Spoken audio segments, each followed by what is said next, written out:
Hello, YouTube Pipers. Welcome back.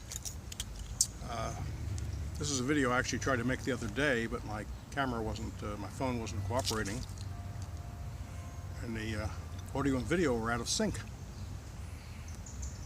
I posted it to see if that would make any difference, but it didn't. So I tried to delete it, or at least take it off public view so no one would see this disconcerting video. If you do find it, ignore it and watch this one. My first full-length video, before I do that, I'll mention that I'm smoking on the bookshop in my new, it's an estate pipe, for me new, here I'll put it there, Bertram Author.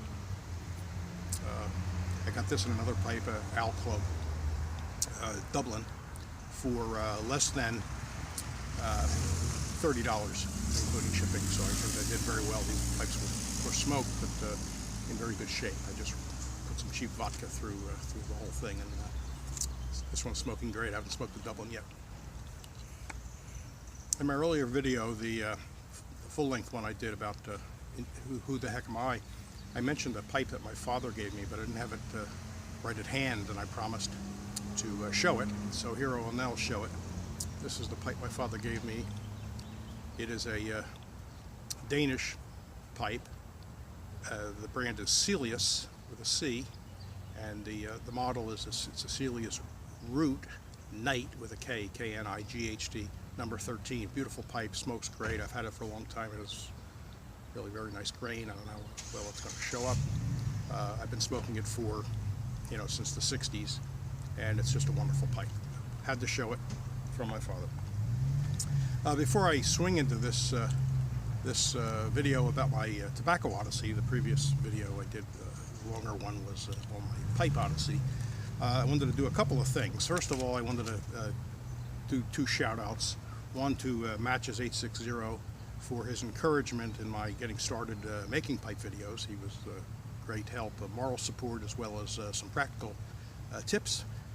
So thank you very much.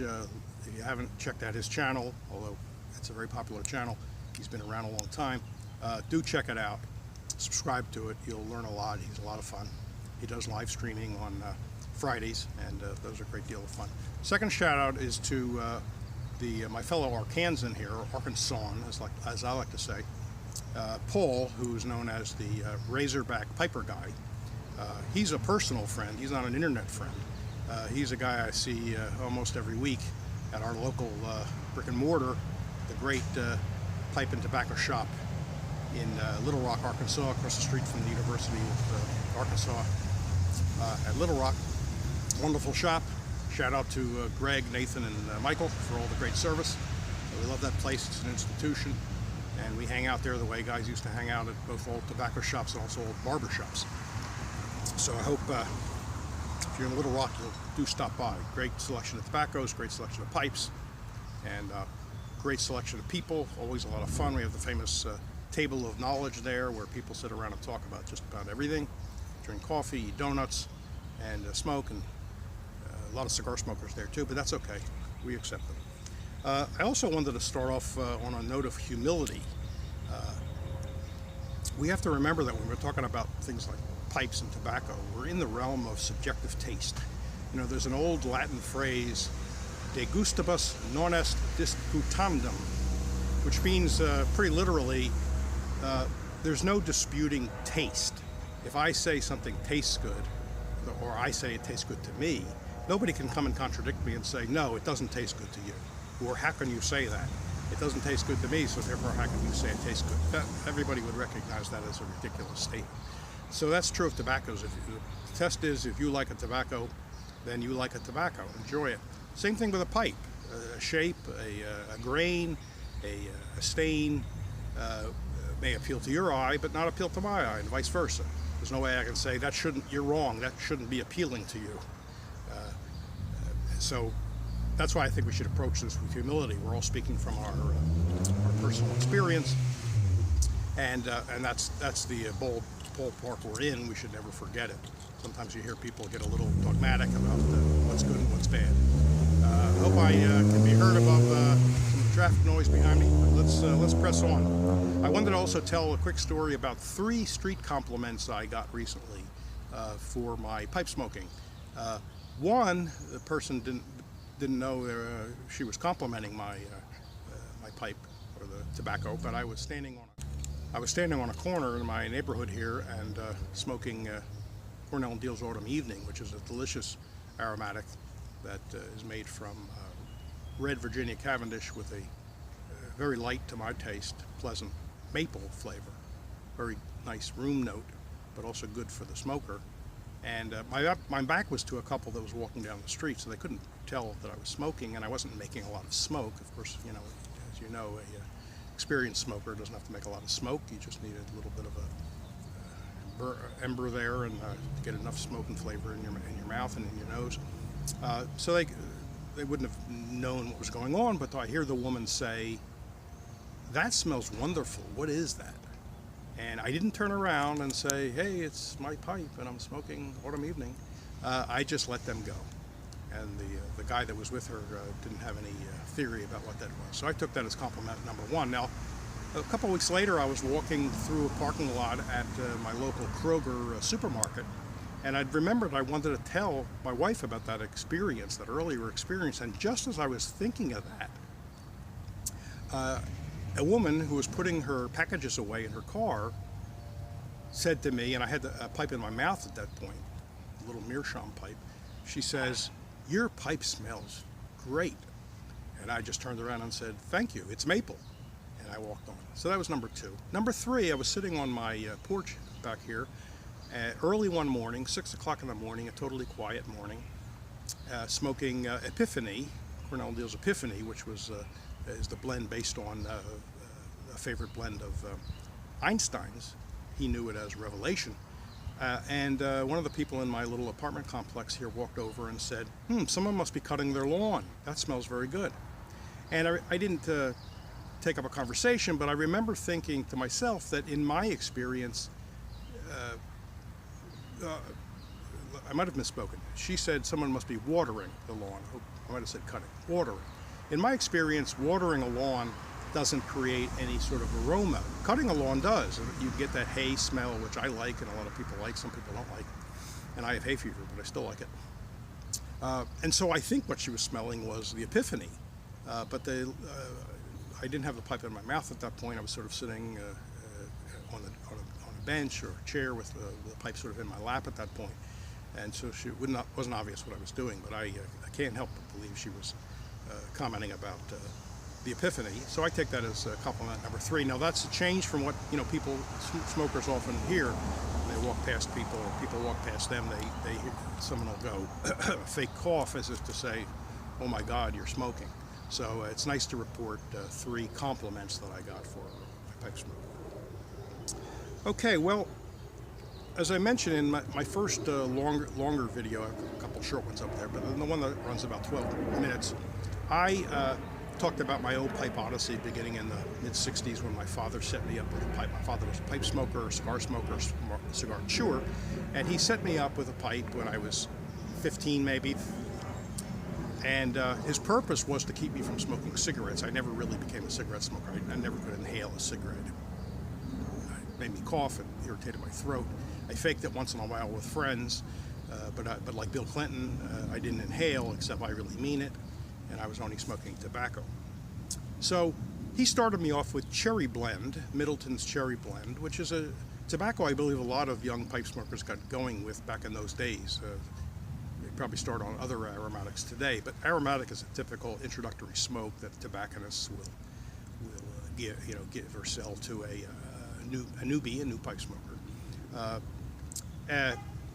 Some point I'll have a discussion of whether that's a good idea or not, but let's just move on here.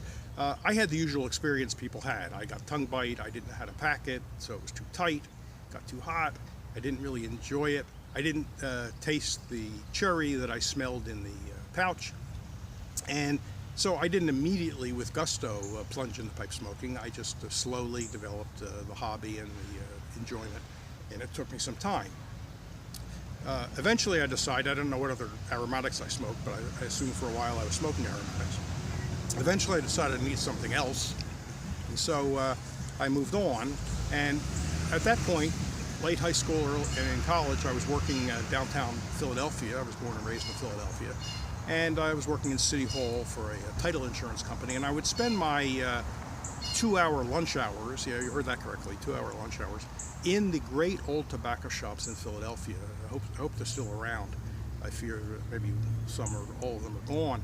But those were the great old days when tobacconists still would mix their own blends, and they had jars lined up of their own blends. They also had some, stock bulk as well as tins, and I don't remember smoking tin tobacco back then. I was buying, I think, out of the jar.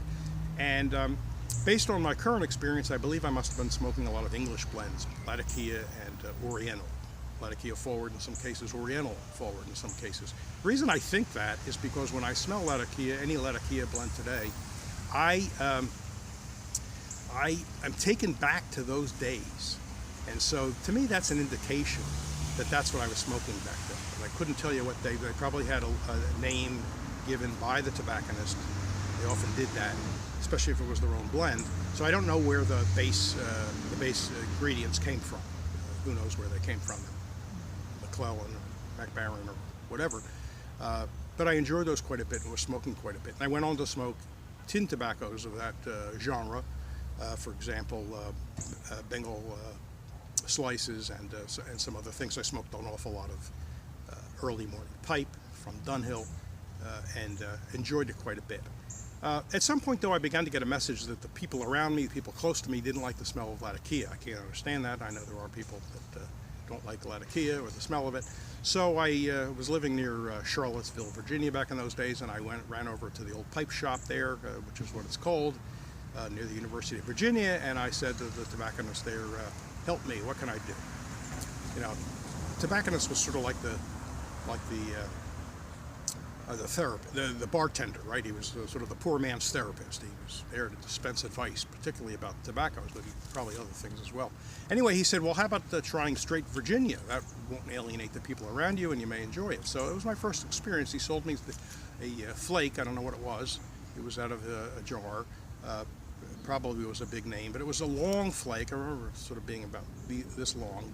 Very nice looking flakes, and I really enjoyed it. So for a long time I was smoking straight Virginias, and when I got to Little Rock almost 20 years ago, I was still smoking straight Virginias, and one of the first people I met at the shop is a devoted straight Virginia man, and he was smoking McClellan, the late McClellan, I still mourn it, Dark Star, which comes in a tin and is an aged straight Virginia, delicious tobacco. And so I smoked a lot of that, and then when money was a little short, I would switch to a less aged version of McClellan, which my local tobacconist calls Dark Flake. I think that McClellan used to call it Dark Navy Flake. I forget the number, but it was very good. And one of the benefits of having a unrefined palate as I do, I'm not sure I could pass a blind taste test between the more aged Dark Star and the lesser aged Dark Flake. Both very good, and I smoked them for a while. But then early last year, one of my colleagues at this pipe shop opened my eyes to Burley's and Cornell and Deal, Burley based, and it just opened a whole world to me, and I began to smoke those. Before that, I did have some, I began also to explore Virginia Perique blends, which of course I'm still in love with. And my favorite to this day, unfortunately again, comes from McClellan, but it's 2015, or what do they call Virginia Perique Flake. It's the bulk version of St. James Woods. It's my favorite vapor, but I do smoke many vapors today. I smoke Sokeby's Luxury Bullseye Flake, Scudo, Elizabethan Mixture, Dunhill Navy Rolls, Sutliff's 1849. I enjoy all of them, and I'm a huge vapor fan. But then I started, as I say, exploring Burley. I hadn't smoked a lot of Burley. I'm not sure I ever had really Burley, but I experimented and smoked some straight Burleys. The old drugstore tobacco that my father used to smoke is Granger. That's, I believe, pretty straight Burley, delicious blend. I was smoking a McClellan X30 pressed Burley, which I still have some in bulk. That's very good. Those can be a little bit bland, but still very tasty. Good for when you're working, say, at your computer. You don't want to be stopping thinking about the blend. You just want a good flavor, consistent flavor all the way down. But I've moved on, and I'm also smoking Burleys from Cornell and Deal, so Haunted Bookshop, Pegasus, a whole bunch of them. Very good. So I'm a big Burley fan. By the way, another Burley I like, I may have some Virginia in it and one or two other things, but I'm a big Prince Albert fan. There I taste Burley. When I taste Burley, I say, this is what tobacco tastes like. Nothing disguising it, and I like that taste. So you might think about that. So that's my Odyssey. Now, the final stage of this Odyssey is not the final, I guess, because tomorrow, who knows what I'll be smoking. I've rediscovered aromatics, very strangely, because normally a lot of us, maybe my generation, when you leave Burley behind, you usually really leave it behind. You see it in the rear view mirror, and you don't pay much attention to it. But there are Burleys out there which are not like the old drugstore Burleys. I'm sorry, aromatics. If anyone who likes an aromatic today, I say more power to you. No matter what you're smoking, if you like it, that's it, right? The proof of the tobacco is in the smoking, just like the proof of the pipe is in the smoking. That's what I always say. People say that about pudding, but I think it applies to pipe smoking. So I don't mean to insult aromatics or insult aromatic smokers, but with some aromatics that you find in drugstores, I get the feeling that they have a heavy flavoring, chemical flavoring, which is there to mask fairly inexpensive tobacco, low-grade tobacco. But there are new Burleys now, I keep saying Burleys, aromatics that are the base of which is very high-quality tobacco, as far as I can tell, and they have a light hand on the aroma, the flavoring. So I mentioned Autumn Evening before, the maple flavor, and that seems like a really decent red Virginia Cavendish with just a light maple flavor that I really like. So I'm open to Burleys, open to aromatics. I keep that slipping. Must be something Freudian about that. I keep trying them. I have recently got a tin of Cult Red, Blood Red Moon, which is cherry, and man, it is very cherry. I'm enjoying it. I don't think I like it as much as Autumn Evening, but there's a world of flavor out there aside from just tobacco. But you know, when it comes right down to it, I like the taste of tobacco. I'm going to quit at this point. I think that gives you an idea of my own tobacco odyssey, and I'll be saying more about tobaccos I like and don't like so much in the future. But meanwhile, I hope you'll come back, leave me some comments, leave me some, glad to hear from you. Let me stress, as I did in my first video, that I have a blog that's been going on now since I think February, called A Hobby Not a Habit. The address is hobbynothabit.blog. That's hobbynothabit.blog. I'll put the link down below. Pay me a visit, like it please, follow it, leave comments, ask questions. Let's get a good discussion going. This is a lot of fun, and the interaction is, of course, most of the fun. So see you next time.